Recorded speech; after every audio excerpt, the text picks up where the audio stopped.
Embark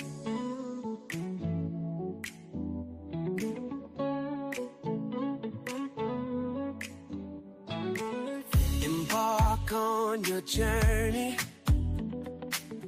the path you must take. Though hate may surround you, it's not your fate to forsake. Co-creating your destiny in the dance of time. The guiding light within you ignites the sublime. It is the light, the guiding light from the heart and soul. Don't lose control. Let it be the light shining bright, unlocking potential beyond belief, taking flight. In the depths of your being, the truth resides. Embrace your power, let your spirit rise. With every step forward, you transcend the expanded conscious community we commend. Through trials and triumphs, your soul evolves in the symphony of life, where every note resolves. Listen to the whispers of your inner voice. In unity and love, let your heart rejoice. It is the light, the guiding light from the heart and soul. Don't lose control. Let it be the light shining bright, unlocking potential beyond belief, taking flight. It is the light, the guiding light from the heart and soul. Don't lose control. Let it be the light shining bright, unlocking potential beyond belief, taking flight. As we gather together in this sacred space, embracing transformation with grace. Life coach Malachi leads the way in unlocking potential day by day.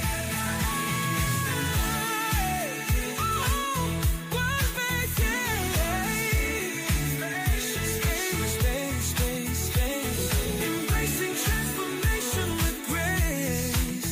Life coach Malachi leads the way, unlocking potential day by day.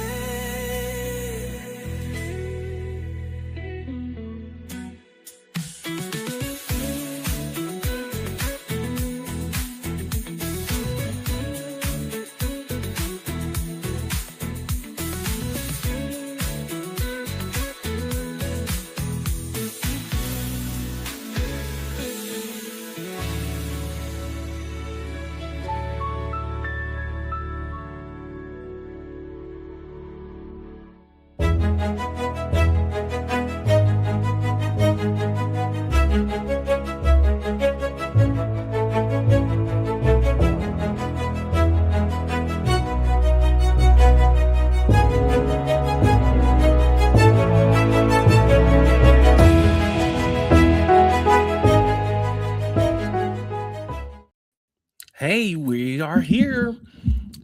Good to have you. Good evening, wherever you're tuning in from, getting it all together for this day. It's going to be neat, kind of reminiscing, if you will. Just today would be considered Bishop Pearson's birthday. Whenever he was alive, sorry, my camera did something weird here. When he was in the body, we would always go to kind of parties, if you will. They would have parties for him, kind of mostly inclusive. I mean, just really small family and some close friends. that are here in Tulsa, and it would be neat. Sometime the very last one, I don't know if I don't think I have that footage, but there was the very last one in 2023. Um, it was really symbolic. From what I remember, um, I I know they start taking away the lives online on Facebook, but I do remember going live on Facebook just out of a whim. I just went live, and it was excuse me, it was a really interesting year. It was a really interesting year because that was March, and he got sick by April, roughly March, and then come April he started having some complications. And so, but it was interesting just when we were sitting there and I went live, and it just was a peculiar moment. It was just the way there was music that was there, playing piano, and there was David, yeah, he was on the piano, and people were singing. I mean, of course they've done that in the past, but it was really unique to me. I really felt that moment. And it was going to be the last one that we would have in person, if you will. But here we are doing our thing, right? And I want to contribute this. I wanted to honor Bishop today based on the fact that um, truly was inspired. I was inspired to do this uh, because of Bishop. He, on his, um, while he was in hospice, he asked me, he said, I'm done here, and you got to decide what you want to do. If you love expanded consciousness and you want to talk about expanded consciousness, then go for it. So here we are. Looks like, man, it looks like Facebook. I was curious, but it looks like Facebook. They said they were going to get rid of live videos over time, and it looks like they did. All the live videos. I mean, there's still YouTube, but looks like a lot of the Facebook ones were there. Looks like they have been eliminated by Facebook. It's sad, but here we are. I've had people reach out to me saying, hey, what's going on? How are we doing? And what's up with his legacy? And I'm like, you are it. Like, everyone that had every person that had an interaction, whether you personally knew him or not, I'd say every person that had an interaction with Bishop Pearson has the ability to carry on in your way, as he told me, but to honor him. And I know a lot of people are, in their way. And I think that's fine. Like, and this is just in general with us as people, right? As people transition, as people that have inspired people to do what you do, right?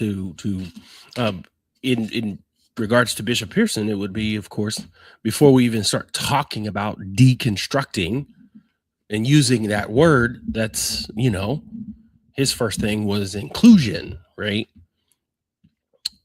His deconstructing was really talking more about hell and the reasons why he didn't necessarily want to go in that direction anymore. He didn't want to. He committed and said, "I'm no longer committed to hell."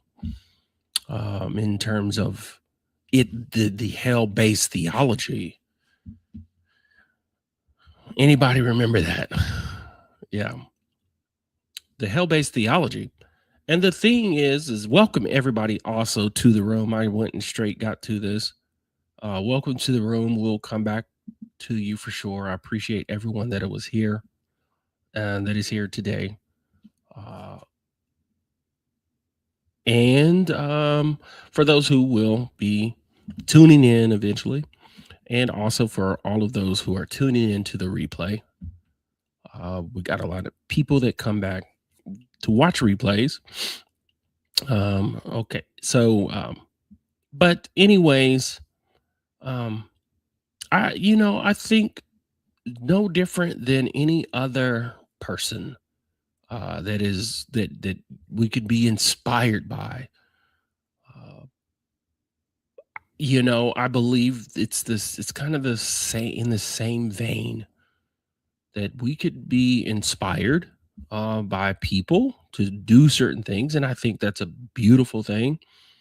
That's the whole purpose of legacy and whole purpose of people honoring people's life. But really, I think what we want to honor more than anything is what he did in regards to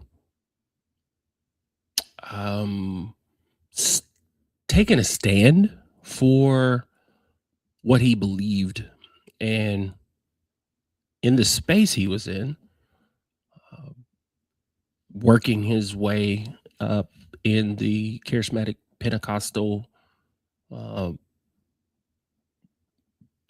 evangelical-ish space, for him to completely switch his position and say, I no longer believe that. That would be tough for anybody, even today, even if they didn't have his audience. It'd be tough because of the fact that look what happened to him. But today, I would like to, reminisce a little bit, but also talk more deeply about the meaning behind it. The meaning behind what he did then, but here we are now. You could not position yourself to think about 2000 when there was a prophecy by Archbishop Ash. There's prophecy that talked about what he would experience. And I will say, in a church, that's probably one of the most accurate words that actually came to pass I've ever experienced in a church setting. But here we are now, literally a little over 20 years later from the time that he closed his church, even though he had tried to keep it going. But 20 years later, after he closes his church, and we have all sorts of situations that are taking place that we couldn't imagine over the last 20 years, what was going to take place, specifically in America. And rather than just reminiscing or talking about Bishop, I would like to talk about what Bishop talked about. I would like to talk about what he talked about. I would like to visit some of that space. But before we begin, I have a little short video from about 3 hours of footage that I got his last pretty much his last full sit down interview. And I think it was January. Excuse me. It might have been January of 2023. And this is as far as a sit down interview. But this is just 1 minute clip. He was introducing and doing some other things, but I was going to use this for the expanded content show that I had worked with him on. But let me play that clip. Big clips to use it as an intro so before the show starts. This show or our show? Yeah, on your show. Okay. The word conscience is conscience. Science means knowledge. With knowledge. Knowledge transcends faith. Conscienza in Latin. With, con means with, knowledge. I want you to seek knowledge beyond what you believe. And I want you to allow knowledge to manifest in and minister to you. The only way you can know is to remember, because we come here knowing.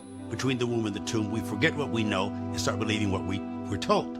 So reconnect with yourself, reclaim, remember your dismembered self and soul, the part of you that has been fragmented. Pull it all together in you, for you, to you, through you, and as you. And you'll experience the best part of being that's possible. And I want to help you do it. Wow. I'd like to take the time to do some of those videos as he's speaking, and add other clips to it, because it really can help tell the story. Remembering who you are, connecting to the higher self. In a lot of circles, this has been taught. A lot of people will want to quote and say New Age, but have no idea what that is. We will call science New Age. We will call psychology New Age. We'll call anything we don't understand the enemy, simply because of the fact of how we've been wired literally to believe one specific thing. And this has been done from pretty much the foundation of America, that they would have certain messages and words and certain things that they would do for the general public, because they wanted us, and yet still want us, to believe very specific things when it comes to believing or belief. A lot of times I will say what Bishop said, and that is, what do you believe? Why do you believe it? And how do those beliefs add to or subtract to the quality of your life? What do you believe? Why do you believe it? And is it working for you? A lot of times things are not working for us, and we choose to still do the same old thing. Just the same old stuff. I'm here to tell you that in this era and time, I could tell you there's probably no better or easier time to think about what you're thinking about than now. Because Bishop had to, as he was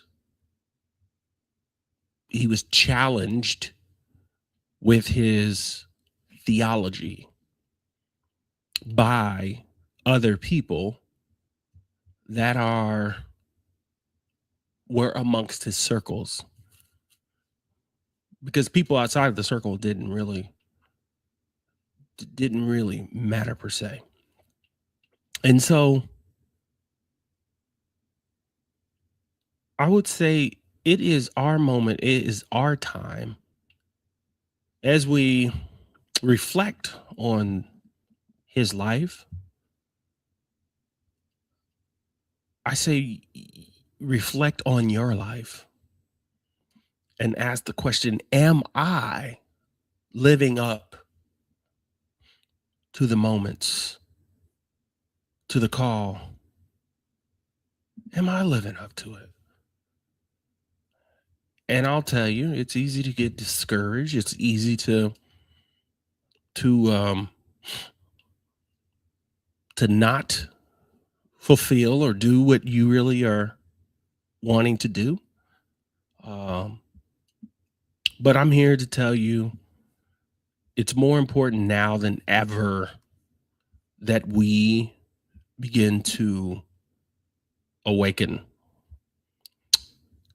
to our truth, awaken to the call, to the moments.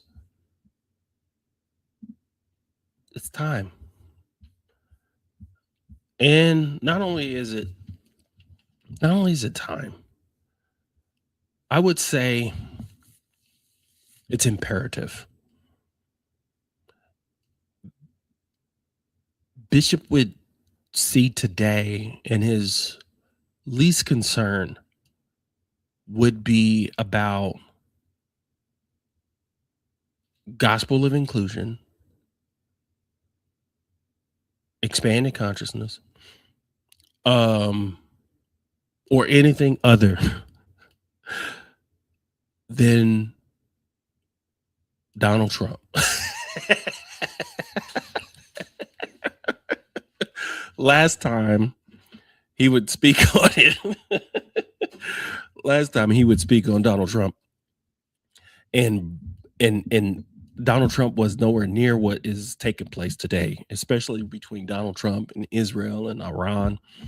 But he would be really, just really concerned with the fact that what people have done with belief and with faith and with Christianity.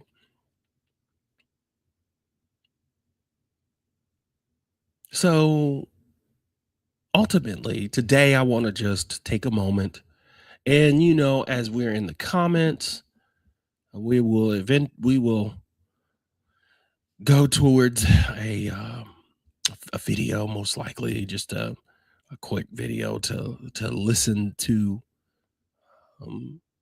You can, a lot of people, of course, you can see his videos online. That's really easy. But what we're going to do is I'm going to just talk briefly, and if there's anyone out there that, if we have, I can have time, I can post a link. If you can use your cell phone to do it. If you wanted to say something, I do have a video. I needed to upload that. A video from Deidre that she's had to go out of town before the retreat on the 27th. She's coming in next week. And so she definitely wanted to, she definitely had some things that she wanted to say to Bishop. I'll make sure we'll get that uploaded and played.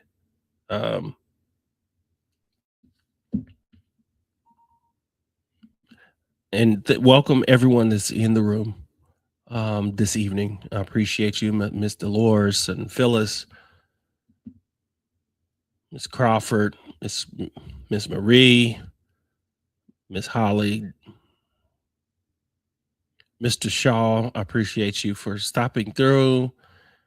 Brother John Thomas, and of course Mother Gwen and Lynn. You guys are great.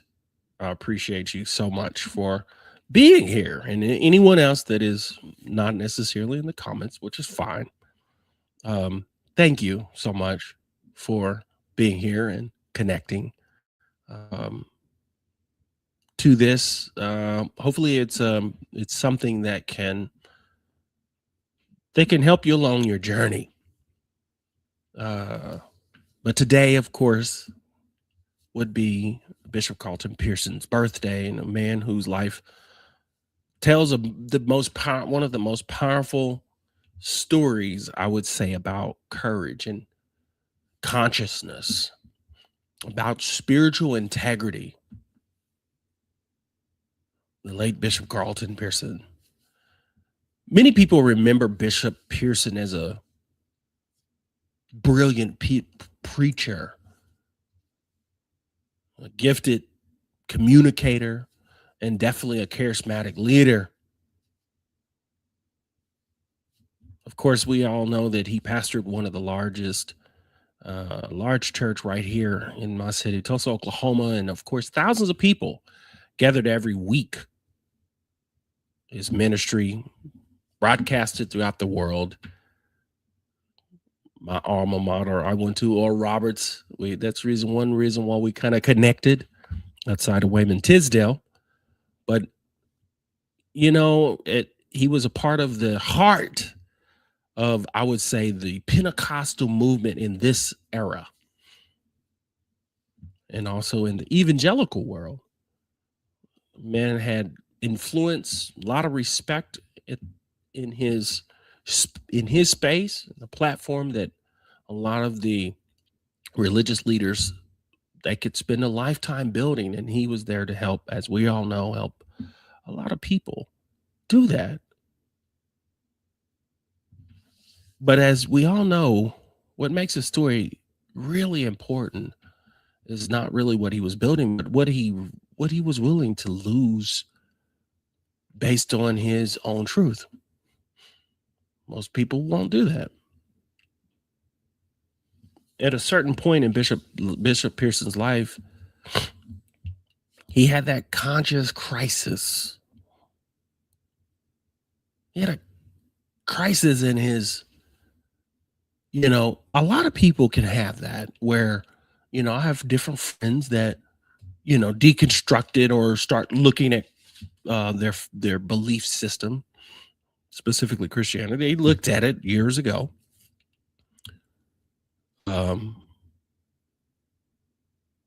They could be a better half of 20 years or more. I know Apostle Clapp and John Thomas, John Lewis, Archbishop John Lewis, a lot of people that I've known I've gotten to know,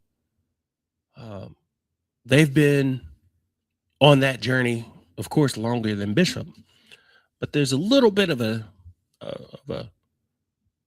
the platform that Bishop had is what I think did it more than anything. And the amount of people that were, he was the first person to kind of bring all the races together in a charismatic space, Pentecostal charismatic. And you could go see that, but not at this scale. And so, but he had a crisis in consciousness is what I would call it. It did not come from just rebellion. It did not come from wanting attention. It came from wrestling with the nature of who God was, the nature of love. As he would sit there and watched, and Kids in Africa was one of his big experiences, as he was sitting in his big house with his Mercedes, and he has a daughter that he's just holding, and these kids are in Africa and hungry, if you will, but yet though the feeling is they need to be saved because they're all gonna go to hell, even though I'm not, because I'm living it up. It's very Western, very American, and very Western. So the meaning of salvation began to be real. And he arrived at the conclusion that shook the entire system. that he was a part of. So he began to question traditional doctrines of things like eternal hell. Out of all the things you can question, that's one thing he really began to question, even though there are a lot of other churches and a lot of other belief systems that don't have it. Him bringing it to these people was a problem. It led to a movie. It led to 60 Minutes coming to visit. And he began to say something that at the time was pretty unthinkable in a lot of the Christian circles. And he began to teach what he called, at the time, he eventually called it the gospel of inclusion. But he told me personally that the gospel of inclusion wasn't like, hey, I'm drumming up, this is the gospel of inclusion is what I'm talking about. No, he didn't know what it was. And he was just living and being and doing. And then he got a book deal. And then in that book deal, that's what he really ended up doing was, okay, this is the gospel of inclusion. A lot of people now talk about what we call is liberation theology. And a lot of times you deal more with justice. You deal more with, the teachings of Jesus, if you will, is that a lot of people that are teaching and talking about liberation theology. But at the time, he just said, this is the gospel of inclusion, the idea that God, that the love of God was bigger than the theological framework many people had been teaching. That God was not a business of eternal condemning humanity, condemning people. But now today, people use language like deconstructing, right? 20 years ago, you didn't really hear about that word deconstructing. It's been for about a good solid 10, 15 years, you would hear more of it. And especially within a lot more evangelical spaces, evangelical white spaces, you would really have some big people that would be involved or be connected to deconstructing. In the black spaces, we still have it, but it's different. Because a lot of churches is integrated into our culture. The way we move, the way we speak, a lot of, even if it doesn't have anything to do with the Bible, there's still a lot of our culture that's tied to gospel music, for instance. And so deconstructing wasn't really a word, but now we hear the word deconstructing. Sometimes we don't know what that means. A lot of times people think that it means that you're leaving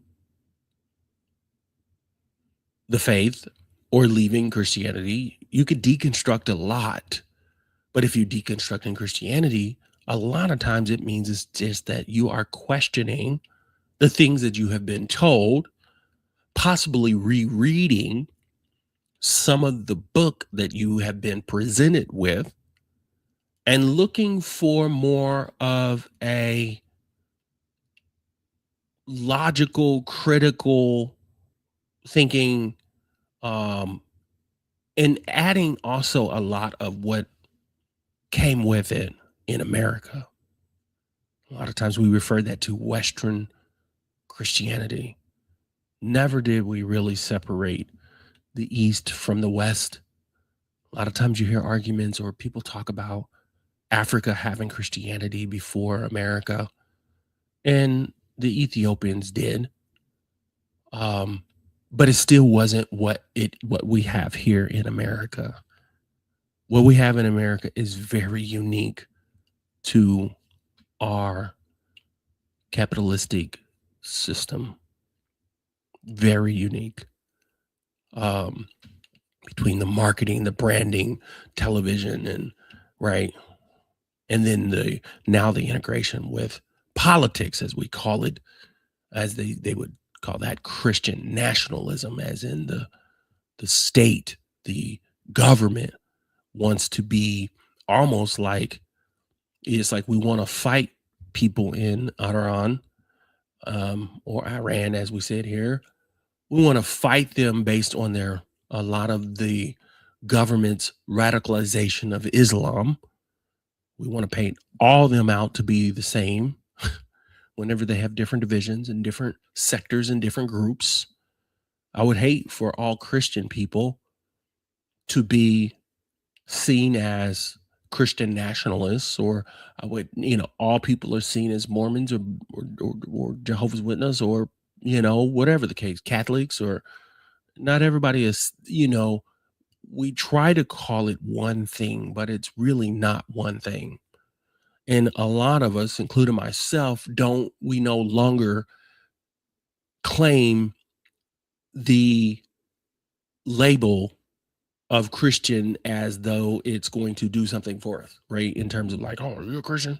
Like, they stated almost like if they were questioning him if I'm Black American. I mean, you know what I mean? Like, that's a label, and it's something that we see, and it's called, and you're looking at it.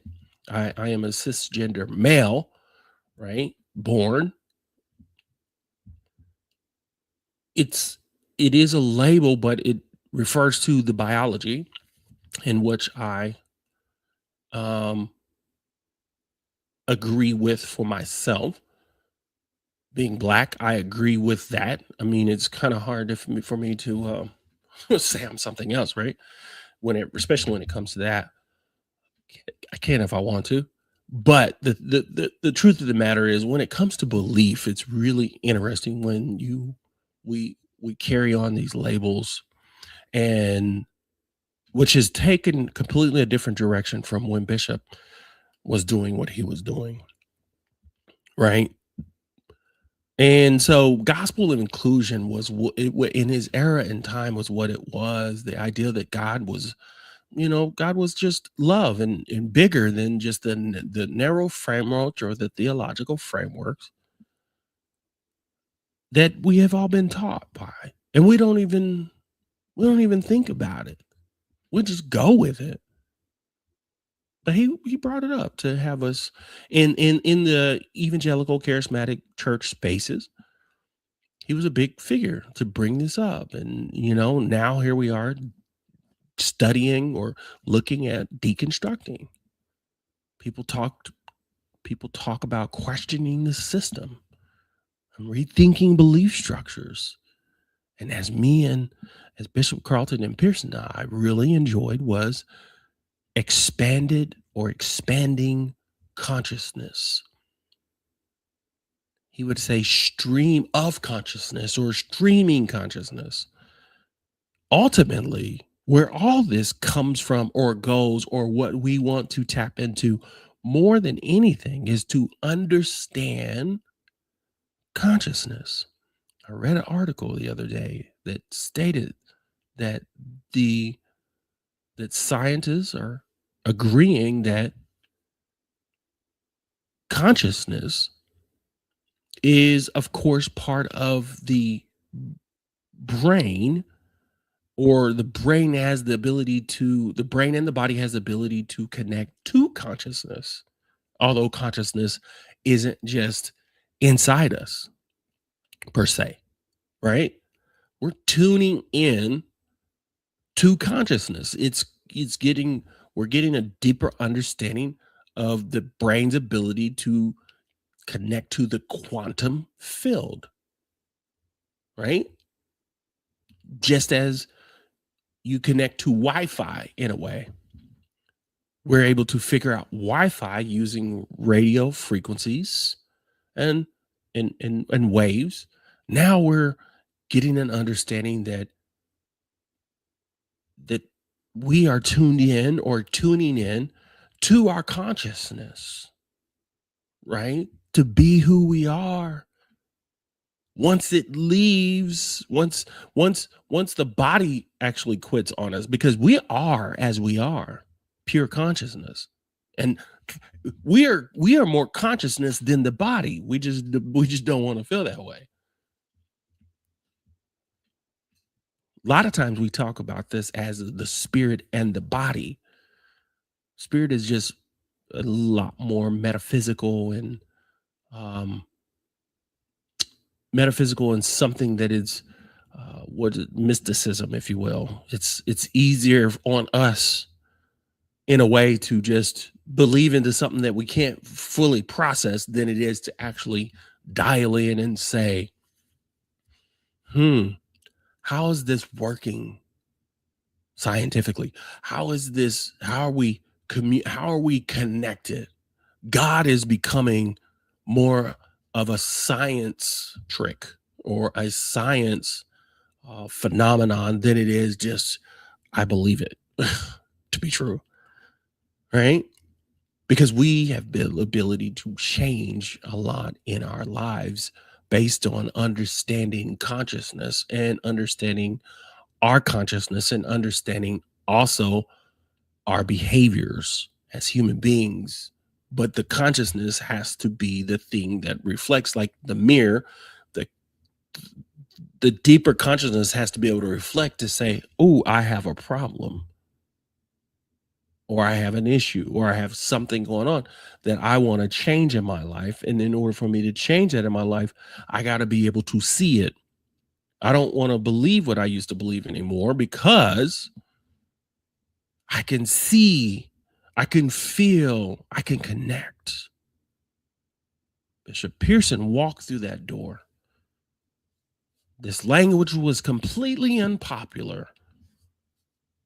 See, there was no safe culture for this container. There were, especially coming out of the church, he did begin to communicate and work with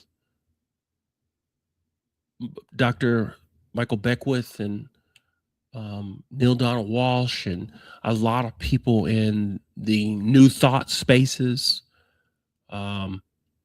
He did work with some of the spirit. Those are the things that birthed out of the spiritual church and birthed out of the New Thought movement, which I learned a lot about through Bishop and other individual people that talks about the New Thought movement, which was kind of a space that was a little closer, lots closer to what Bishop was feeling and what those people understood also.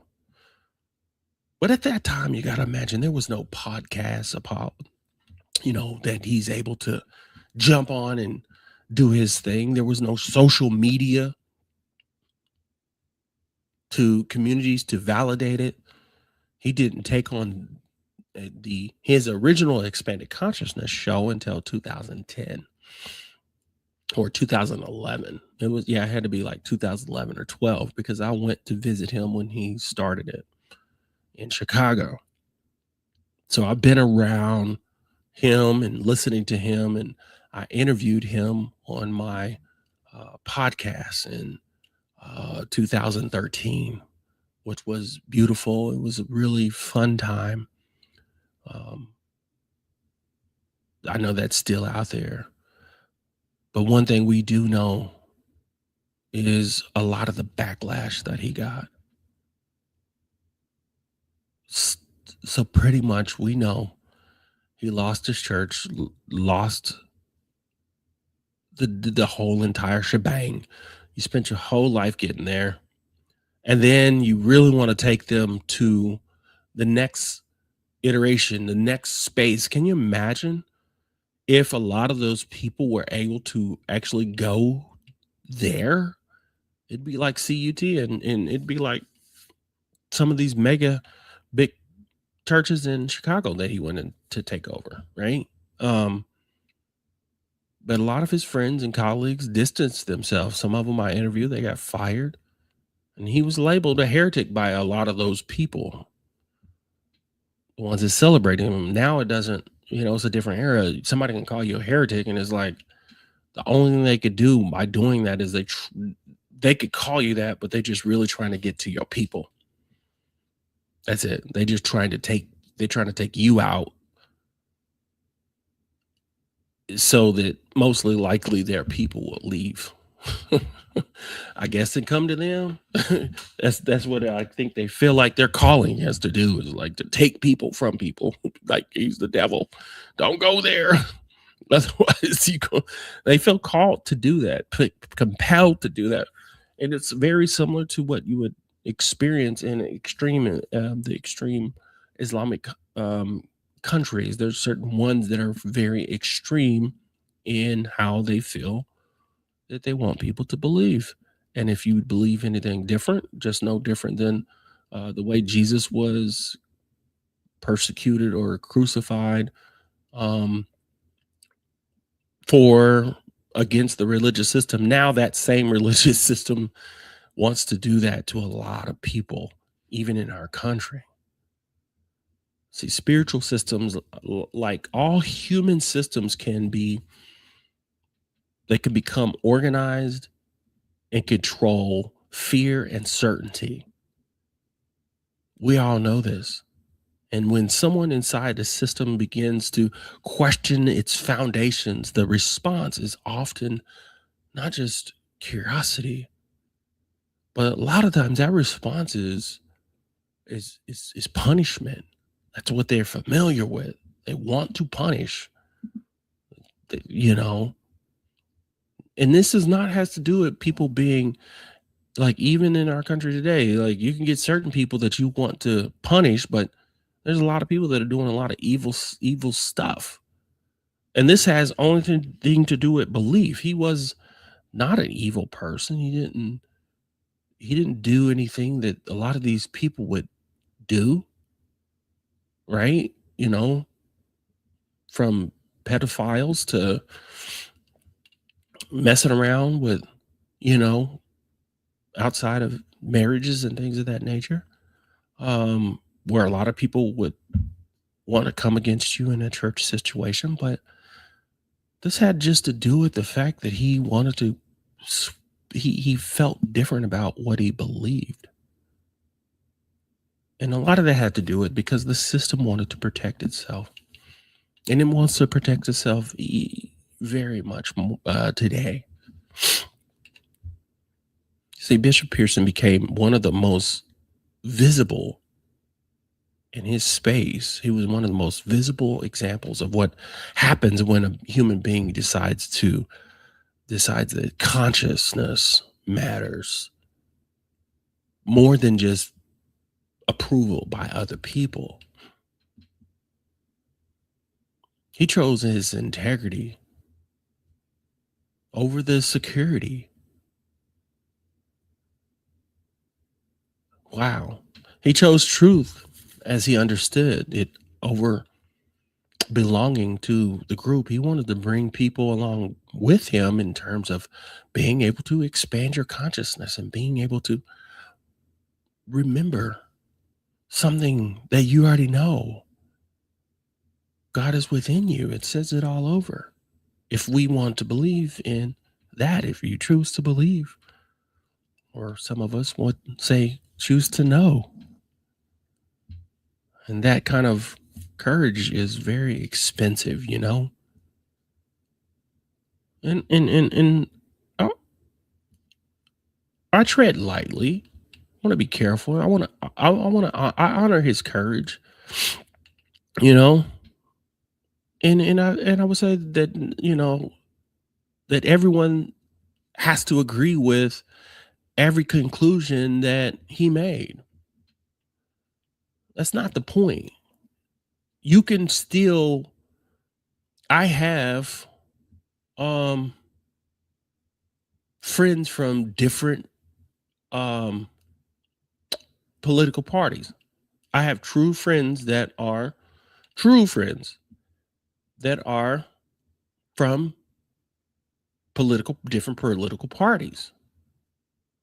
And there's ways that you can still communicate. There's ways you can still love. Stephen Covey says, seek first to understand, then to be understood. See, the point is that he followed his inner conviction. even though it cost a lot of his reputation, his community, his comfort, and honestly, it's the first time you ever hear it, but this was really hard on his family. Most people don't know, and they think, well, his family was together, which they were, but a lot of times they just stuck together because it was easier to stay together. What do you do? It's very hard to leave.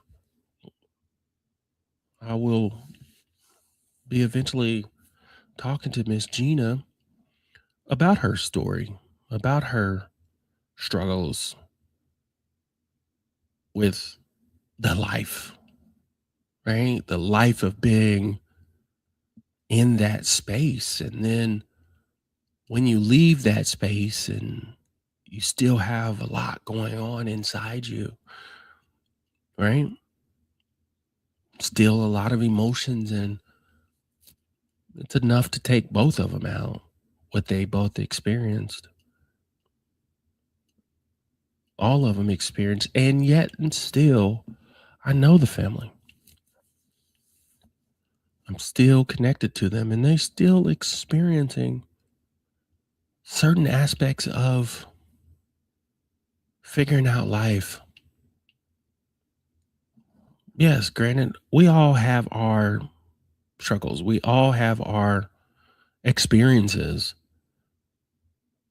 some detrimental to life, and hardcore, and some, um, comparatively speaking, may not seem the same, but nevertheless, we all have our experiences and what we experience and go through in life. And um, he lost it all. But I will tell you that what I see, what I feel, and what I want you to feel, what I want you to know is that this is where the conversation meets expanded consciousness. We really got on the expanded conscious train, and I was really pushing in the last last 5 years, and really pushing to get on this thing with expanded consciousness, because I knew and I know that those words can be powerful, because expanded consciousness is not talking about, we're not just talking about new ideas. It is about the willingness to see more than what the system you inherited allowed you to see. It is about that courage to remain honest. When that old framework, that old system, whenever it no longer holds together,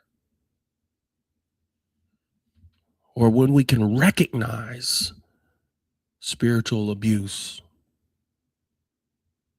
a lot of time it operates as fear of exclusion, fear of punishment, the fear of questioning authority, and definitely the fear of asking the deep questions. Anybody kind of reflect on this? Anybody feeling this? And more now than ever,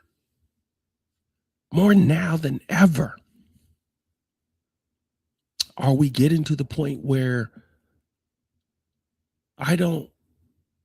you can pray, but prayer needs to be understood versus as an emergency lever, right? It's like the way a lot of people approach things like prayer is like the fire escape or the fire alarm. When you pull that thing down, I'm gonna pray. Oh, just tragedy happens. We need to pray. Mostly you're praying for comfort, right? But I look at it as you align in frequency. And when you pray, your prayers need to be in frequency, in alignment. We just want the superhero God to come down and save us from everything. We don't want to do our part. Now it's time to do our part. And now it's time to ask the deeper questions. And now it's time to live. I tell a lot of people that are into that space, I'm like, it's time that you start, instead of learning about Jesus, you need to start living like it from what you understand. Another thing I say is that a lot of people are studying the history in the Bible, but not the history of the Bible. Because when you start looking at the history of it, you're expanding your consciousness. You're seeing, how did we arrive here? That's deconstructing. How did I get here?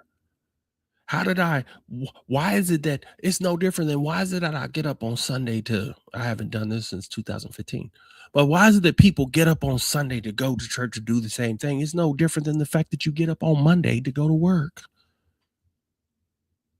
If you really start listening to the truth behind the Rothschilds and the way the federal government has been developed, and we've done what we've done in America, and we've had some ups and downs.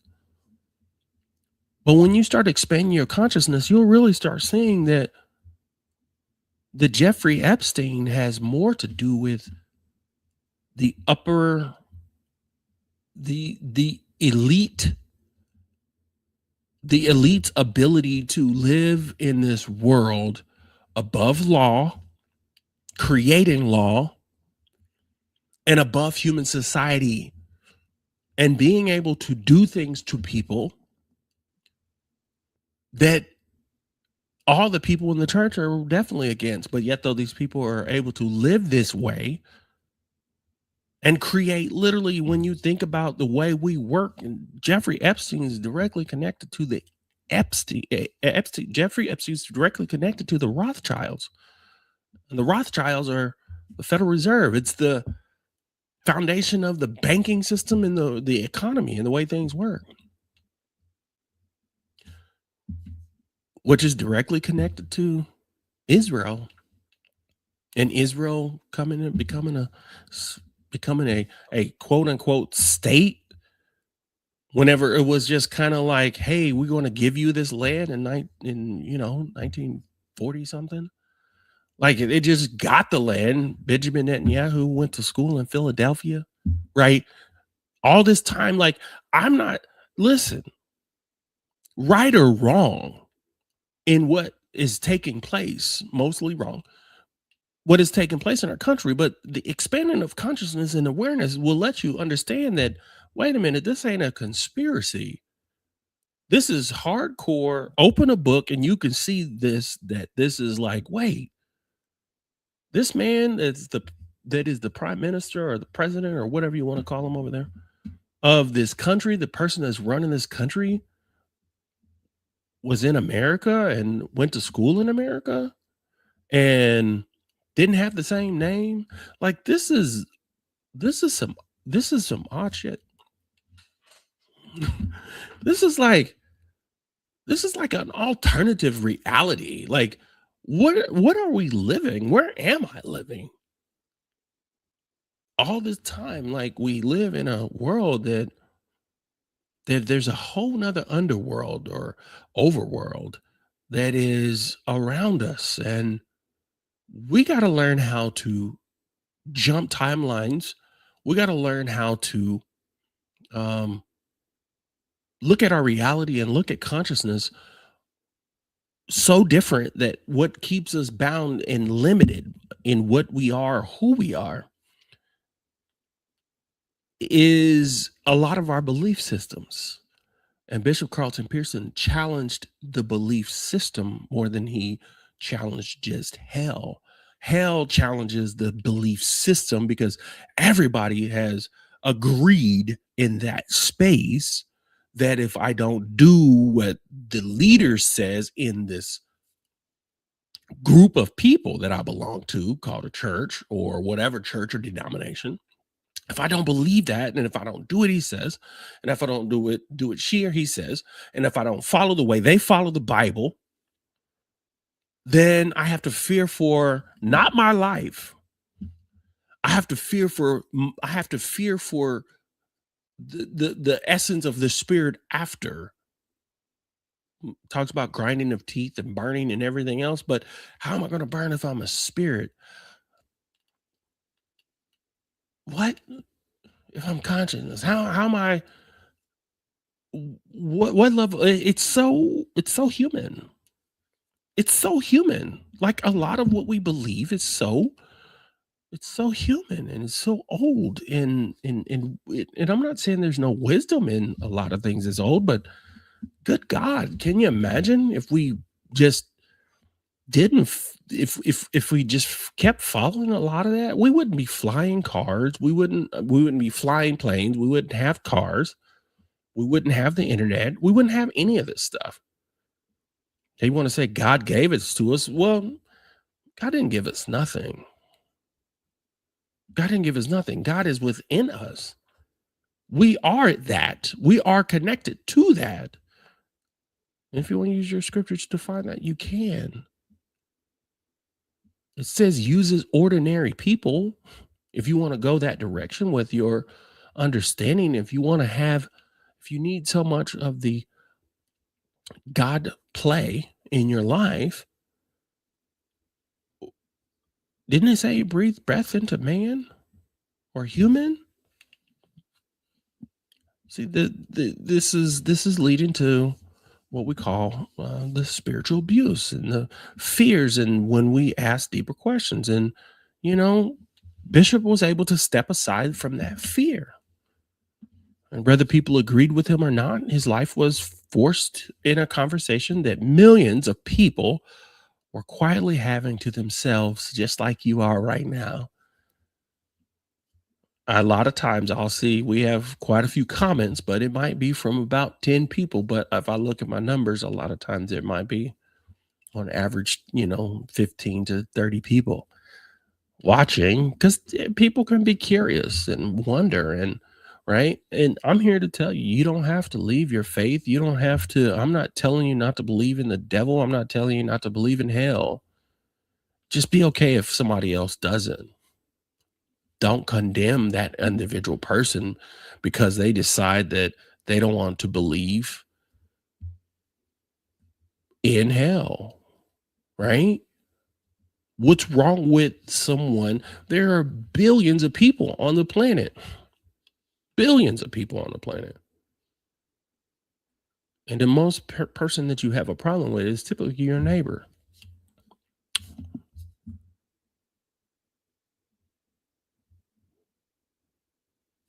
Millions of people are questioning this. A lot of them are leaving the old systems, thank goodness. The question is, what kind of God do you believe in? And my thing is, what kind of God do you know? What kind of faith are you practicing? And are you willing to follow truth when it disrupts your comfort? When it doesn't feel right? On his birthday, I would just want us to know, let's not remember a preacher, which I know a lot of us don't. I want us to remember a man who a man that demonstrated that consciousness can evolve, that faith can learn to mature, that courage sometimes looks like standing alone while the world decides what to do with your honesty.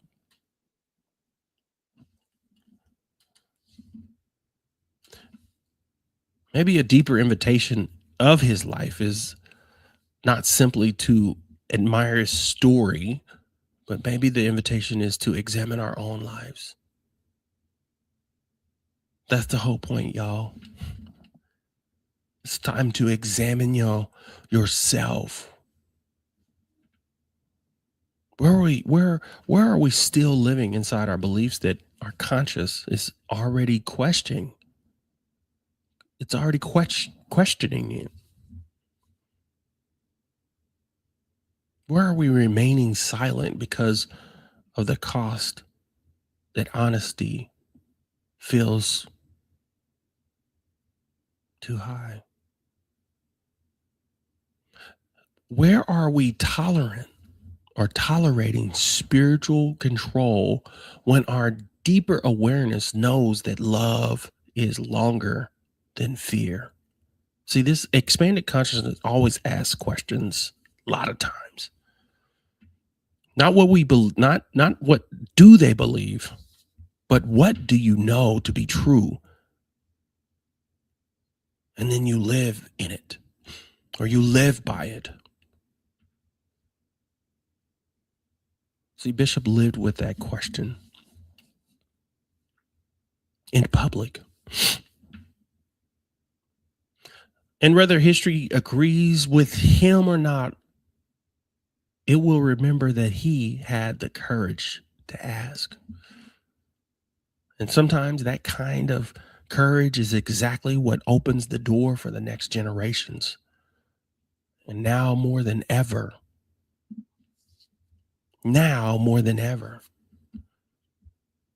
can we awaken to who we really are or what we really know? See, Bishop kind of stopped, if you will, or Bishop transitioned at a time where he lived through his era and time. I believe now we're in a space and a moment. Excuse me. We're in a space and moment that we're going to be able to get. We will be able to see the fruits of the labor of our own self. I'm currently reading a book called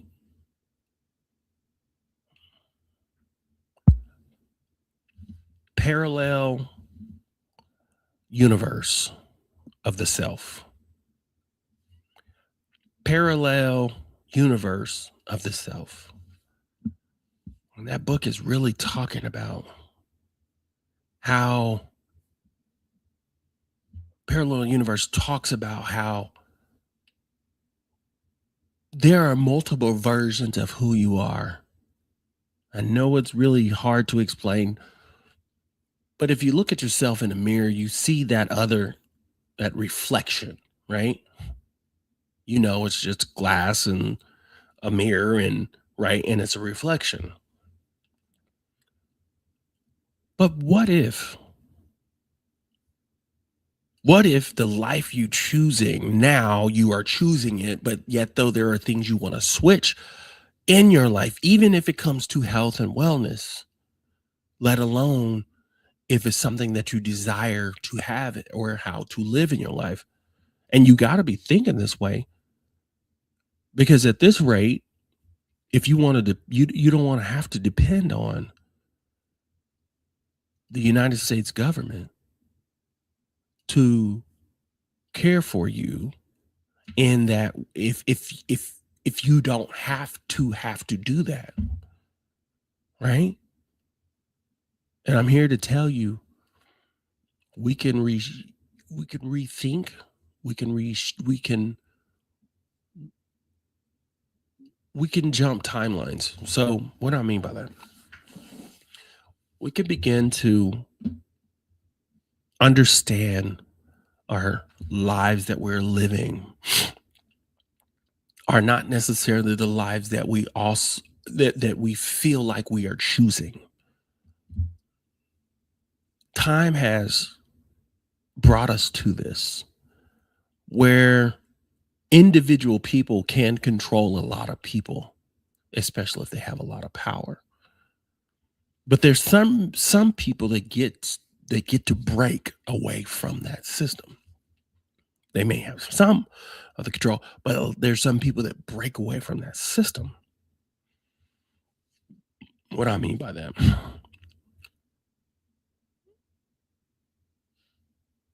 I have my son sells Pokemon cards.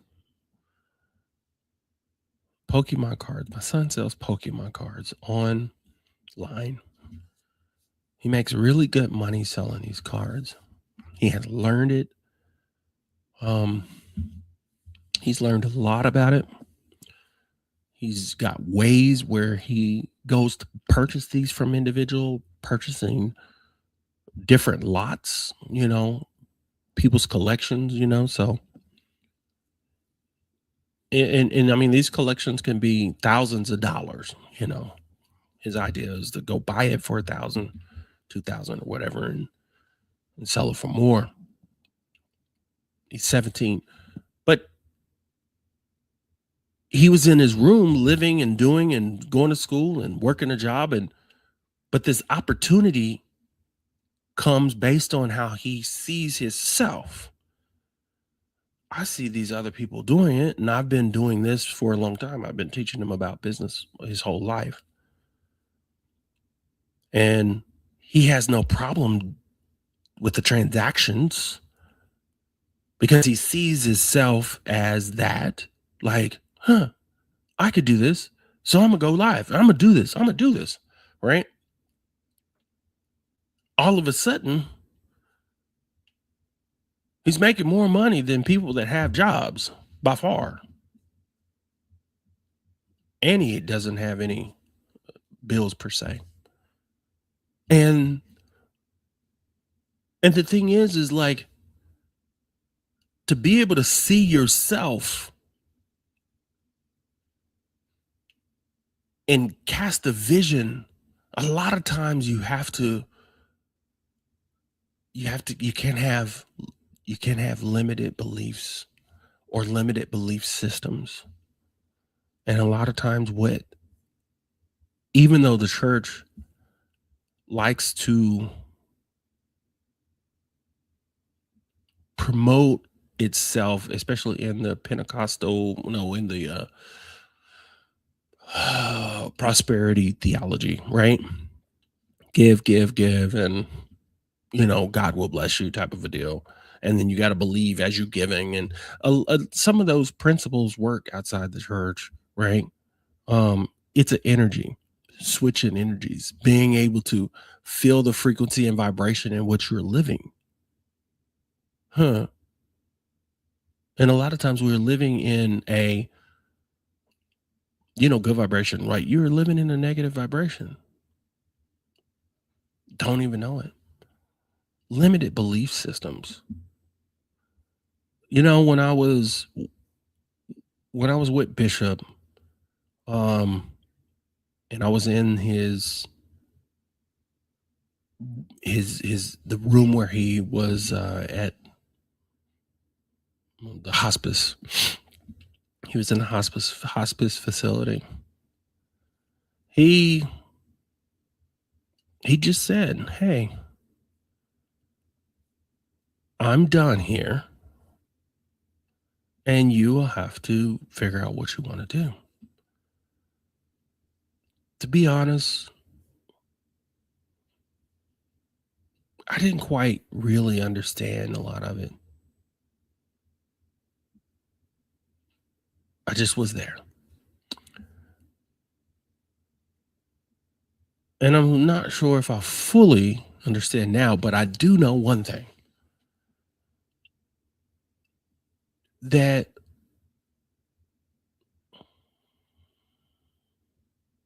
this here is the highest emotion, is the highest feeling, is the highest expression within me. And that's what I'm telling you. Seek the highest expression of who you are.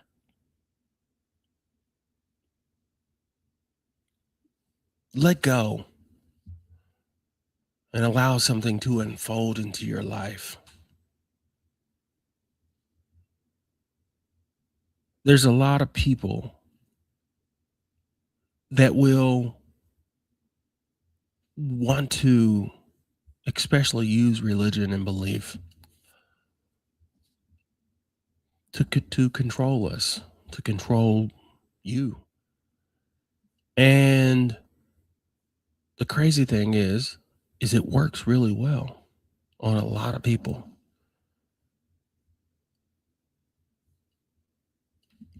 What Bishop Pearson wanted more than anything, like he said it in that video, he said,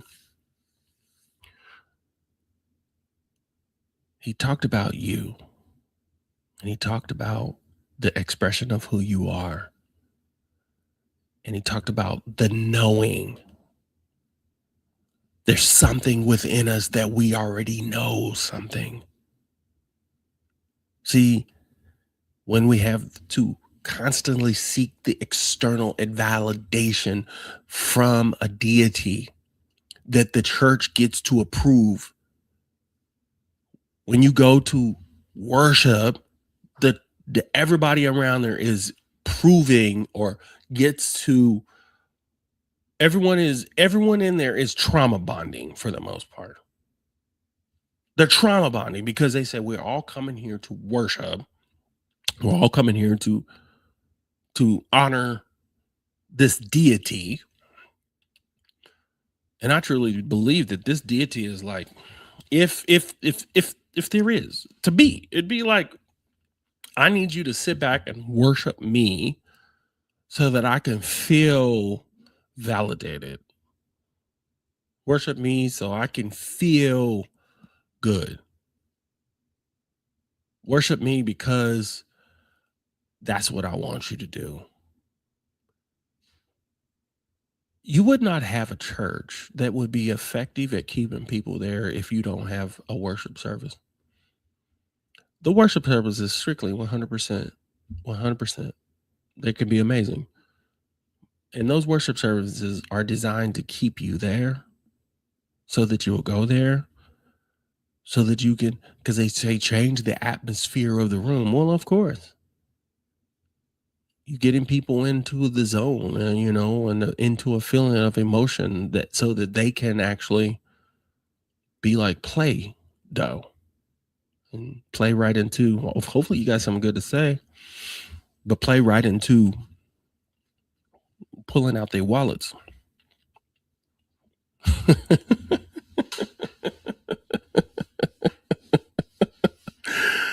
I'll get off of it. I'm not that much of a, what would I say, hater, if you will, on the system of the church. I'm not. I want to just live and do what I do, right? Live, do what I do. And that is to help other people grow, help other people learn, help other people connect to their higher self. That's it. That's it. And so as far as how other people feel, right? What other people feel about how a person lives, I'm just here to tell you is that you have the freedom to be, to become, and to connect to who you are, right? Why not? Go for it. Why not? Live your life. Understand and know that we have to do our part in our own lives. No one else is here to do our part, right? In our lives, in what we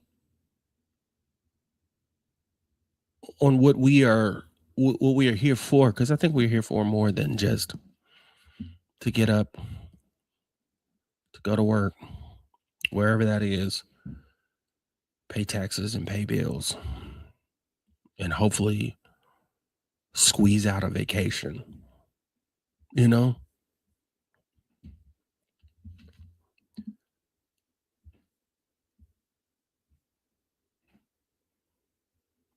this moment, I would like to just to honor his legacy, if you will, and his expression.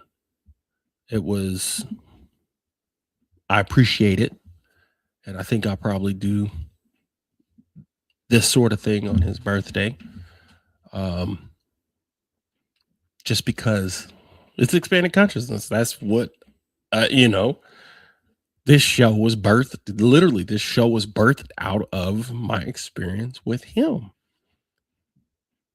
What y'all think? Yeah, this show was birthed out of my experience with Bishop. So I appreciate it, and thank you guys for being here and connecting. And Miss Marie, hello, Garrett, good to see you, brother. Good to see you, Miss Marie and Miss Dolores. Thank you so much. Everybody that's in the room and in the space. Brother Don with the Prodigal Network. I see you doing big things. Oh, Brother Henry Harris. Yeah, thank you, sir, for stopping through. The last thing I want to do is make sure that Deidre, who still is working with us, she has had a lot of transitions take place in her life, with her mother transition, and yeah, I thought I was going to be able to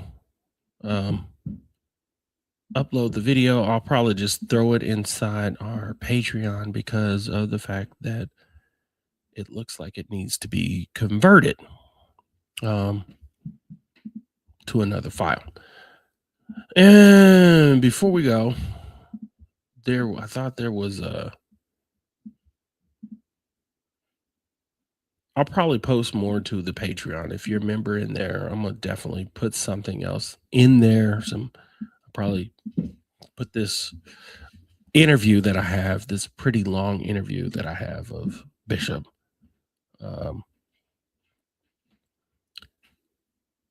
And of course, before we go, of course, we have to hear just a little brief, just a little brief sound of Bishop's voice. I will tell you that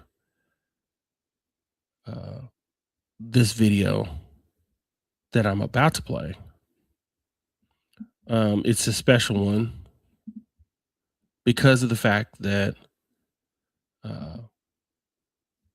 this was about 3 years ago when we went to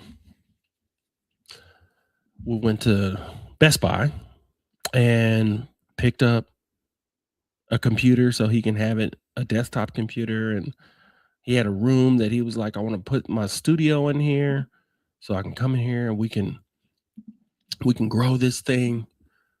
He was really, really into it. And so this was the first live that I did from his new computer. So I'll play a little bit of this just to hear it. It'd be kind of fun. $10 or whatever. The largest we got was like 6,900. Just got one of those up for profit with NASA, and wasn't expecting that. It was just beautiful. Others will do things. John P. Key said something was just for all of you. There was no gift too small, no, of course, none too large, but it made me feel warmed in my spirit. And everything you sent goes to what we're doing. We're renovating this room and adding more equipment, and I'm going to have, of course, add more staff. And I've been pretty much alone over the last several years, except for an assistant I've had. And occasionally I've had a producer like Mike Williams, who still works with me, of course, Malachi. We're going to really push our message into cyberspace. That's the way to do it. I've been doing it for 15 years. long before COVID. I started doing it in Chicago when I left the Christ Universal Church and stayed there in Chicago, Illinois. Been home now about 8 years. Came home to be with my dad as he made his transition. And now my mother, 92-year-old mother, lives here in the house with me. So it's homey, it's sweet. I feel good about 2022 personally, powerfully, prophetically. As you know, I've alluded to it coming up, the intense experience we would have, and it's already begun in this country and around the world. Anyway, thanks for joining me tonight to discuss practical as well as spiritual ways to handle the mysteries, and I see many series for the sometimes the miseries of time. Time is a mystery. It's some ways a myth. There's a lot of myths in timing. They both have their places in our realities, the miseries and the mysteries of time. As human beings living in a precious and often pressured reality called the time continuum. We don't, we move through time. Time doesn't move through us in the way we think, and yet we are time. What time is it? We're often doing this. We've been watching the clock tonight. Malachi's been here several hours trying to get things ready, but we've been very cognizant that we had to be here with you tonight at a certain time. What is time? The question is, what time is it? Well, the question, what time is it, is usually asked by a person with a schedule who is time conscious or conscious of time. We're all time conscious. We're always aware that we need to be somewhere, do something. We just left something. We have this on our schedule for every day. Time, in the way most of us have experienced it, is a human construct based on human more than spiritual or ethereal perceptions. And so we have to remember that when we're thinking. We limit ourselves with time. Time has no limits. And we're not really limited by time or limited to time. Time is infinity. We humans view time as something escaping us or demanding something of us. Deadlines, timeouts, schedules, demands, expectations, and the possibility of losing or longing and languishing or various feelings or illusions of lack and limitation. We wrestle with that constantly. Time often seems intimidating and somewhat of a threat. It shouldn't be, but we've let it get into our psyche that way. Time worries us. Time wearies us. Sometimes I find myself when I get up in the morning, regardless of where I'm going in the world or what I'm going to do that day, my number one objective is to get back in bed that night. There's some things like that are depressing about time. There's pressure around time. We need to study it more and not make it our enemy or our intimidator. Make it our friend. Well, anyway, this is all changing now to make things seem to go or to move or to change faster than we're used to. In fact, I often feel like things are going both too fast and too slow simultaneously at the same time. Too fast, too slow. That too seems worrisome and bothersome. So hear me tonight on what we're talking about. The anxieties of time, the things that bother us in it, around it, and about it, can cause psychological erosion, spiritual dementia. And we need to stop, and that's why I wanted to do it. I wanted to take a good look at it. I've celebrated my 69th birthday, which means I've begun my 70th birthday. That means that my 70th year and my 7th decade. I've been losing friends, a lot of friends, my peers, and so I'm a little bit more time conscious. As I said in this spot earlier when I made a little promo for tonight, that the ICU with a friend here in Tulsa. Somebody, David Fowler, I've known him for 40 years. I know where you grad. His son dates my daughter, his wife, one of my dearest, most precious friends. I love them all very much. And I was in Dallas checking on a friend that I love very, very dearly who has a terminal case of cancer. I've lost my friend Miles Monroe, my friend Carmen. I've lost my friend Matthew, who traveled with me along with Jerome Lee all over the world, playing the instruments, preaching in all the different churches. These guys are I expected to grow old with them. So needless to say, I've lost my dad, and you don't really lose them, you miss them. They're not gone, you just don't see them. I remember saying to a lady named Mama Georgia, Well, I was in the room when she died, and I felt the way she was cared or not cared for in the hospital. Somebody really killed her. And I remember she came to me some years after that, in the middle of the night, which I call the bewitching. The scripture calls the bewitching, are between 3 and 6 in the morning. I usually have my visitations around 3:15, 3:45. I can't count how many times I've had a visitation or a dream or some kind of vision at that time. But I saw my hallway was packed with people. I knew them all, but I couldn't tell who anybody was. It was just images, profiles. But I heard the voices of many, many people. And I knew for some reason they were all the people I grew up with in San Diego, California. Most of them were members of my church or my grandmother's church, where she was the church mother of the Israelite Church of God in Christ, but also the Woodlawn Park, where we went, the Missionary Church of God in Christ, St. Stephen. These are churches I grew up with. I knew all of those saints. All of them were deceased or transitioned, dead as usually, but they were there. But Mama Georgia, who wasn't there in my upbringing in San Diego, a sweet little white lady from Texas, who I took care of as a freshman at ORU. I used to do her yard. She'd get out there and work in the yard with me. And she lived till she was about 92. I was there the day she passed away. And I remember when she visited, she stepped inside the portal of my bedroom, and I was asleep, but I didn't feel like I was asleep. And well, as soon as I saw her, I said, "Oh, Mama Georgia, I'm so sorry the way you had to go." And she said, "Go? There's no place to go. I'm not gone. You just can't see. As close to you as the breath you breathe." And I knew that the people we think are dead aren't. Time is infinite, and we're in time, and time is in us, expressing itself through, to, and as us. That's important for you to know, because we're losing so many people with all the COVID and the pandemics and the death. We're terrified and tortured by what's happening in the Ukraine and what's happening in various parts of Africa, some happening in parts of Afghanistan, all over the world. Cemeteries and funerals, and I did 2 last week. So I'm very time conscious and death conscious. So it's bothersome, but we've got to change.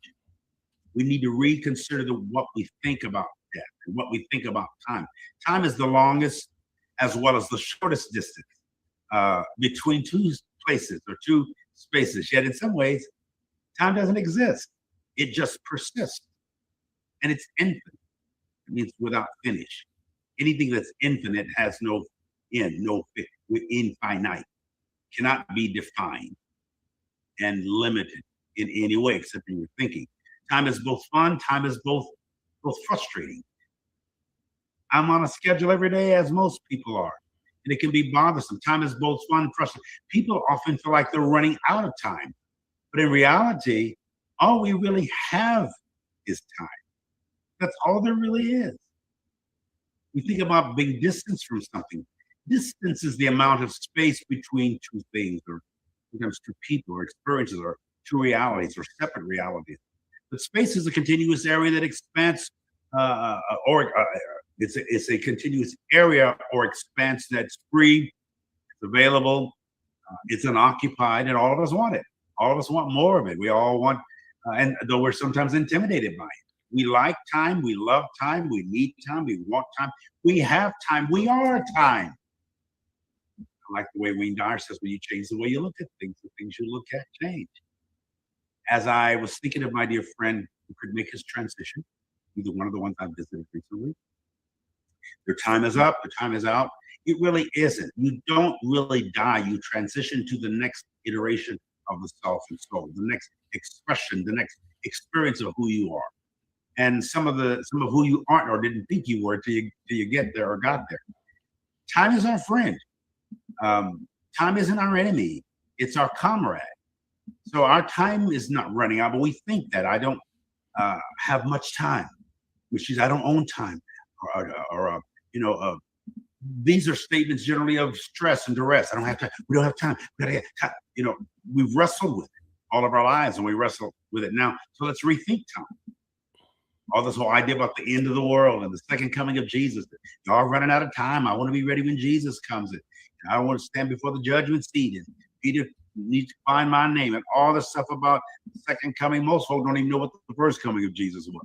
They don't really believe he saved the world. That's what I got in trouble. If he was in fact the savior of the world, not just for it, not a suggestion. If you're a Christian and believe that kind of thinking, and I do, that Jesus didn't come to protect us from God, but to reconnect us to God. We don't need Jesus to protect us from God. The tendency is, God saving us from himself. So time is the most valuable thing a person can spend or waste. Time is the most valuable thing you can spend or waste. Keep that in mind.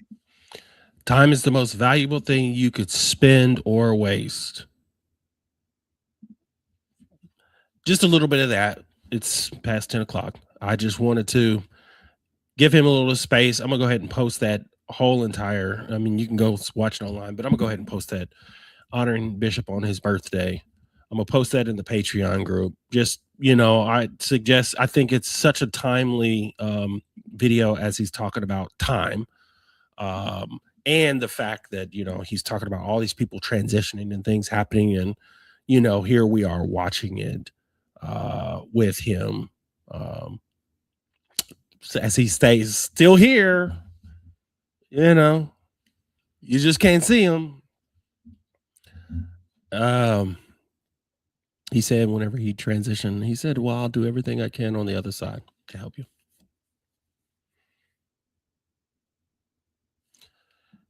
So, all right, we'll receive it. We'll take it. We'll take it. I love you guys. Appreciate you guys. It's 10 o'clock. Don't forget, we got the, we'll have a show next week.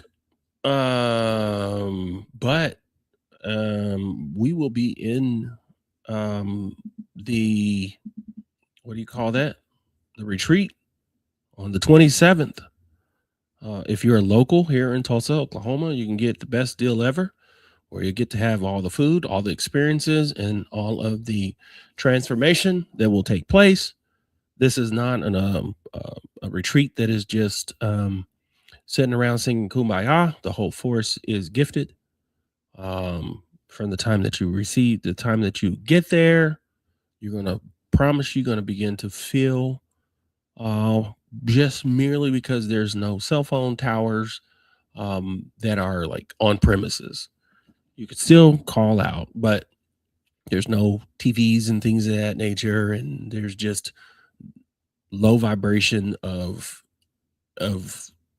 extra energy outside of, right, minimal energies, and, as far as devices and things that are there. And so incredible plan. Afterwards, we'll have probably a 2 week or 2 or 4 week follow-up as we come together on Zoom for whoever's in attendance. As you begin to follow what we have set for the agenda of that, because there is an agenda. And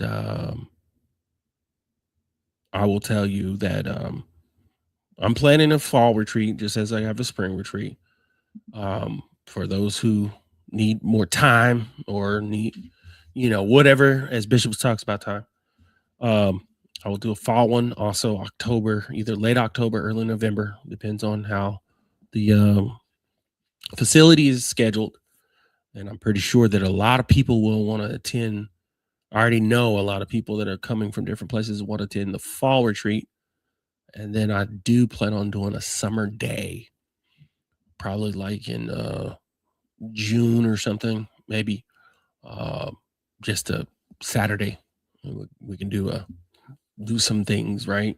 We've got the forest bathing and sound baths and meditations, multiple meditations, different kind of meditations. We'll learn about, from walking meditation to there's this new one that I'm really getting into, some reality shifting,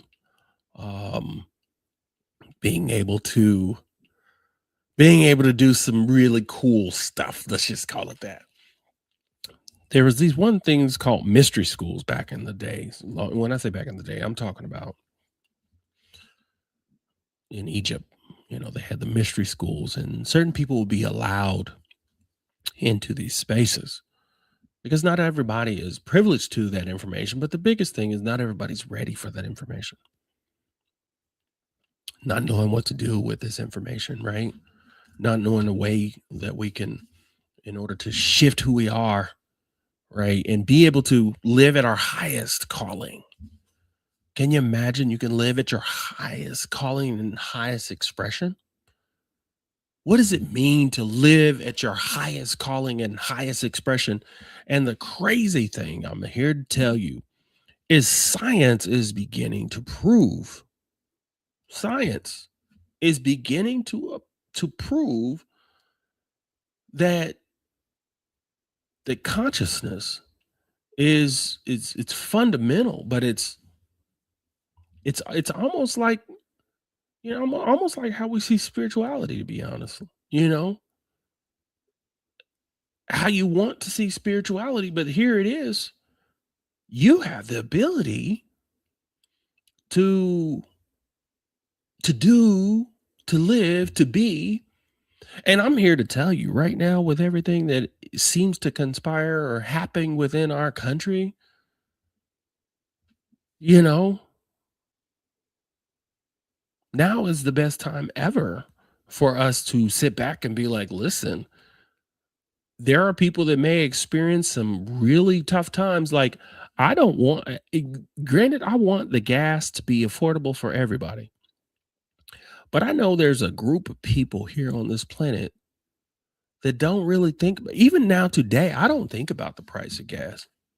I just learned that if I just can't, I just learned that I have to, I'm not saying that you shouldn't, but I'm saying for me, I learned that I can't give that energy much credit or much, I can't give it energy. I can't give that energy much energy, right? Because there reaches a point where you got to get gas, you pay for the gas, you live with the gas, right? There are a group of people that live in this world that don't think about the price. I mean, they think about the price of gas, but it doesn't stop them. It doesn't stop them from living, right? They just pay for it and keep it moving, right? Here's this thing real quick that I want to show you. Scientists, seem like I can copy this from my phone, but scientists are understanding. I said this earlier, but I want you to see this because this is an important message to me. It's an important message to me, to you, all that are in attendance right now. I want you to see this before I get off of the stream. Okay. And this is where, I'm going. I'm gonna just tell you where I'm going with. I'm not going to be stuck at deconstructing. I know that deconstructing is a forever part of who we are. Deconstructing our reality, deconstructing our belief systems, right? I guarantee you that's just a part of who we are as human beings on this planet. But this piece of science here, or understanding here, right? I want to make sure. Okay, there, it's up. I wasn't sure if it was up on there or not. They got those ads on the side so big. Scientists think our brains might use a secret pathway to create consciousness. And what this article here is talking about, I believe that's the right article. What this is talking about, if you look here, the brain uses two key pathways for neural communication and neurotransmitters and nerve impulses, right? Neurocommunication is neurotransmitters and neural impulses. But what if there is a third unknown channel? So the third unknown channel, that third unknown channel right there is called the quantum field theory. Quantum field theory. What is the quantum field? Can we tune into the quantum field? Are we tuning into the quantum field? Can we do meditations that lean us into the direction of understanding the quantum realm? And what if we can? I consider it the God space, right? I consider it the God space. What is the God space? Your healing is within you. They say to be fine with it or fine without it. Just to know that it is being present, being so present in what you have gets you what you, it's like being present in what you have to get what you want. What do you have, and being focused on what you have in life? I have the things that are around me, but also looking at love and peace and joy. Sometimes we have to choose peace in this world. Anybody experience that? Where you have to choose peace? You have to choose joy. Wake up in the morning choosing joy. Even in the midst of this era and this time of darkness, I want you as an expanded conscious community member, you come here and you've watched more than 2 shows, then you may have the ability to be a member. Anyways, if you do want to, go to Patreon, expanded conscious community right there. And just listen. It's you don't even have to be a paying person. I'm developing the institute, and it's going to be worthwhile, but I'm gonna still have the free community and try to do things to bring us together and have community. And I want people to be able to communicate with each other, right, and connect to each other. And so I'm looking for ways that we can do that for people to communicate and to connect to each other, because one of the things that we had a lot of people are accustomed to and have in the church is community. Most people want some level of community and being able to connect to each other and connect to people, right? People make the world go around, not money. Money is just kind of a construct. It's part of the fabric in which we have forced.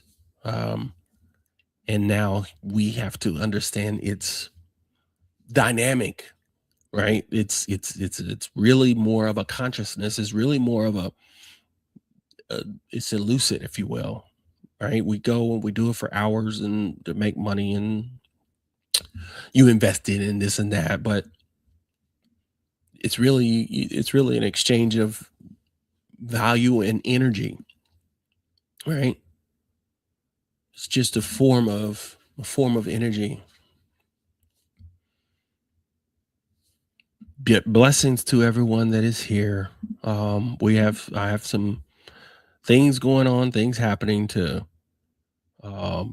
continue the growth and to continue this beautiful journey we call life. And so I appreciate you for attending, for coming to be a part of this. Let's see what we have here. And we're going to play a little music before we go, and because I've been on officially for 2 hours. I think I had a little slight late start, but for some reason, you can get 20, 30 people up in here late at night.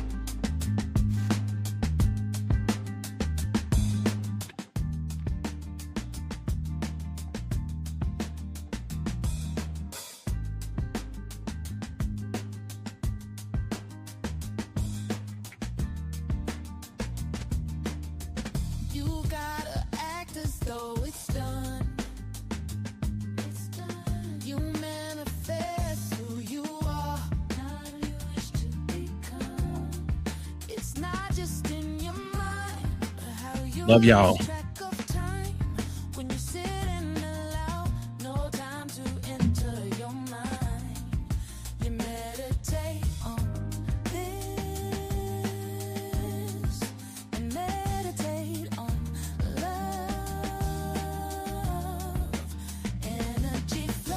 Where attention goes from the heart, from the soul. Let it go, don't control. Hey, Shara. Just go with the flow. Go with the flow. You don't chase what's already yours. It shows up when your spirit opens the door. Stand tall in your name, rooted deep in the flame. Presence is power, no need to explain. Your breath is a temple, your silence speaks. You embody the light even when you're weak. The mirror don't lie, it reflects your belief. So be still and receive. Meditate and meditate on love.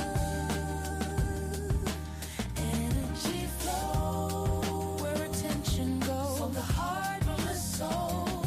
Let it go, don't control. Just go with the flow. Go with it, go with the flow. I am here, am whole and worthy as I stand. Not waiting, not wishing, I am the command. Aligned with the stars and the soul of the land. Energy flow where attention goes. From the soul, from the heart and the full. Thank you for all that came here to attend and to be with me. This was beautiful. I appreciate you for being here. And you guys people are stopping by here late.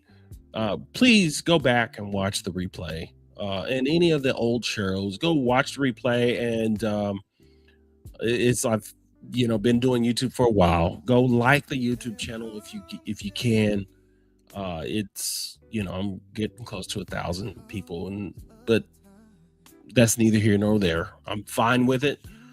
No matter what, if you haven't subscribed to YouTube, I know I get a lot, a little bit on YouTube and a little bit on Facebook, but anyways, happy birthday to Britt Bishop, as we honor him on this day. This was a song that I wrote for him because he used to always say this. They don't know what you've been through. Still you rise, still you choose.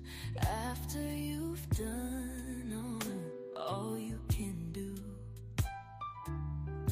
Just hold on, just hold on, hold on, and just stay strong, strong. When the night feels too long, keep on keeping on, keep on keeping on, oh, keep on.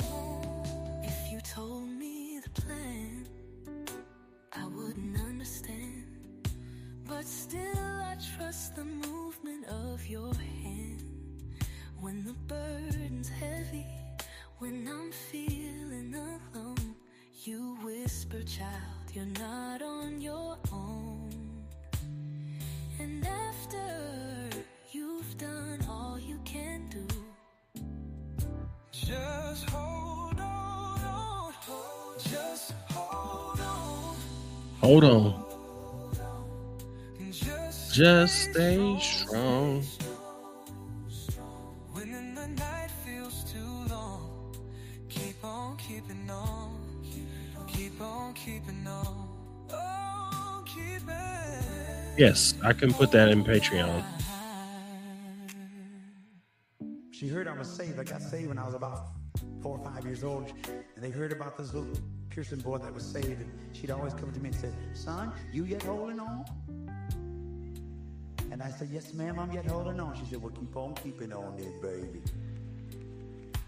And then when I get a little older, she gave me a dime. "You yet holding on?" And yes, Mother Sherman, I'm yet holding on. "You keep on keeping on, baby." She gave me a quarter. By the time I got ready to go to college, she was up to $1. Keep on keeping on, I remember I came back from my freshman college year here at Oral Roberts University. And I saw Mother Sermon. She said, baby, you yet holding on? I said, yes, ma'am, I'm holding on. She said, well, you keep on keeping on there, baby. She never did get above $1. She stayed at that dollar. Just hold on, just stay strong, ooh, stay strong. When the night feels too long, keep hold on and keep on keeping on, keep on keeping on, keep on, hold on, just stay strong, ooh, stay strong. When the night feels too long, keep on keeping on, keep on keeping on, oh, keep on. Thank you guys for all you do. I'll be back next Thursday. I'll be on Insight Timer on this Sunday. Download the app, Insight Timer, and you'll see me there. I'll be back next Thursday Somebody said, you yet holding on? before we have the retreat If the answer next was yes, week. tell them keep on keeping on, baby. Oh.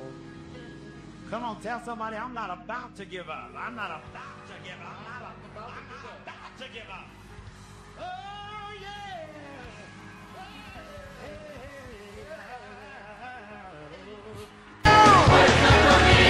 You don't know like I know. You can't tell it like I can. Come on, you can't tell it like I can. You can't tell it like I can. You can't tell it like I can.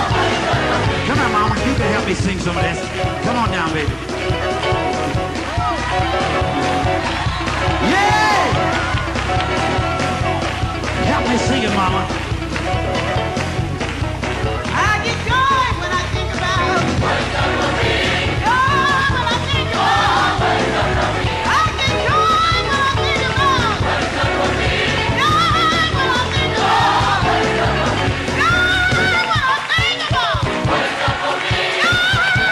think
If it's Jesus, Buddha, Krishna, or Mohammed, just know, my friend, God is within. No matter the name, no matter the faith, God is within, moving through grace. Born from a world of love, no shame. We all feel it when we hear our name. Our name is love, our name is peace. Serenity in what we believe. So when you call my name, I will not fear. Love is the answer, it's always near. No power to blame, no guilt, no shame. Just let love flow and break the chain. Believe, yet deep inside we know God is love, no matter where we go. Oh, let me take this moment, no fear, no shame, to stay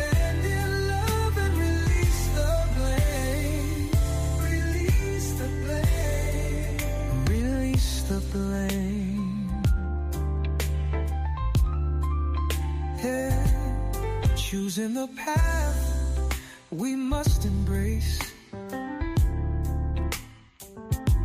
The love is the answer, for heaven's sake. Can we let go and let love flow? And the hate release the pain. Deep inside, we're all the same. Oh, this is where we choose our fate. Blindly accepting love not the same. But you have a chance to go within. And I know that God is a part of all of us, my friend. Oh, it's in you, it's in me. Love